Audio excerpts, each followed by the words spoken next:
This is China. The country that has gone through one of the fastest economic transformations the world has ever seen. You see, for the last 30 years, China's economy has grown significantly. Due to industrialization, China has achieved similar economic growth, which previously took decades to achieve for the Western world. The country has managed to become the world's factory, and the second biggest economy. But in recent times things have been changing, and not in a good way. In today's video, we are going to talk about the problems which have been weighing down the Chinese economy to the point where economists are starting to question its impact on global growth. In fact, we can see the results of all these problems in their GDP growth. The Chinese economy expanded 4.9% year-on-year in the third quarter of 2021, decreasing sharply from a 7.9% growth in the previous period.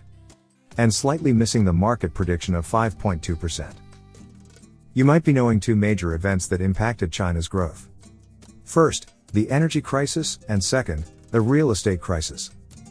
Apart from these, there are a couple more which we will talk about in the later part of the video. First, let's look at the energy crisis. The energy shortage has severely impacted the manufacturing sector of China, which contributes heavily to exports. China's energy crisis had pushed the government to extend power restrictions in at least 20 provinces and regions, as they struggle to cope with the power shortage. This has affected more than 66% of the country's GDP. Several companies closed their operations, as millions of homes in the country faced a blackout situation. Still, even after a few months of struggle, China has not come out of this problem completely. Now, amid this power shortage, the Chinese economy is stuck with another storm, which is the real estate crisis.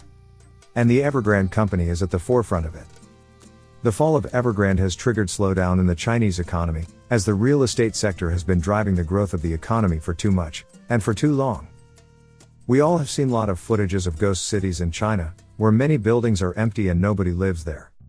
China is home to one of the largest number of unoccupied apartments in the world. In this graph, you can see China's reliance on the real estate sector compared to other countries. China is far more reliant on real estate than any of these nations. The only nation that came close to China was Spain in 2008, and we all know how that bubble burst for Spain's economy.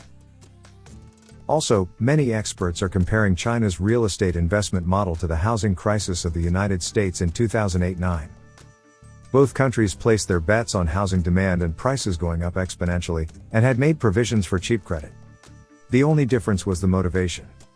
In America, banks were using subprime loans to create financial products.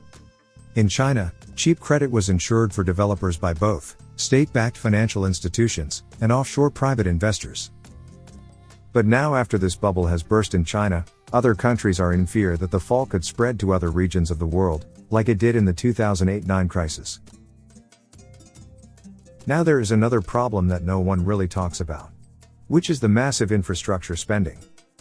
Yes, we always talk about how infrastructure spending is good for the economy and all. But unplanned and unnecessary spending could be dangerous. For instance, let's talk about China's massive high-speed rail transport infrastructure program.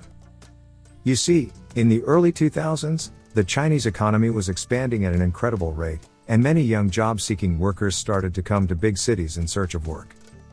Now, for workers to travel between cities and their native place was necessary, but air and personal cars were too expensive. So the Chinese government started to plan high-speed railway projects. Plus, to save the Chinese economy from the 2008-9 financial crisis, the government used these projects as a stimulus to the economy. Infrastructure projects like these are very effective to counter economic slowdown, as they created thousands of jobs, helped the local industries, and created a long-term sustainable income source. But on the other hand, there were many problems with it. First, the railway lines connecting big cities are profitable, but lines between small towns are mostly unprofitable. Still, the government pushed the expansion of rail lines for obvious political reasons, which made them unsustainable to continue their operations. Secondly, if you compare the high-speed railways to normal rail, then you will find that normal rail lines do not require a lot of money to build, and it is low maintenance as well. So tickets are also a lot cheaper, which is important for much of the labor force coming to cities. Also, normal railways could carry cargo, which could have been useful for a country that is highly dependent on the manufacturing sector. So the high-speed rail lines have just been a headache for the government. And now COVID lockdowns are making it even worse. Now, we all know how China has capitalized upon its workforce. But this demographic advantage of the country is also fading away. We have already made a detailed video on this. Please click on the card above to watch that video. At the end, we can say, it will be very interesting to see how China makes their way out of these problems. Only time can answer all the questions. Till then, we would love to hear your comments on this video. And if you are new to this channel, please consider subscribing. Thank you.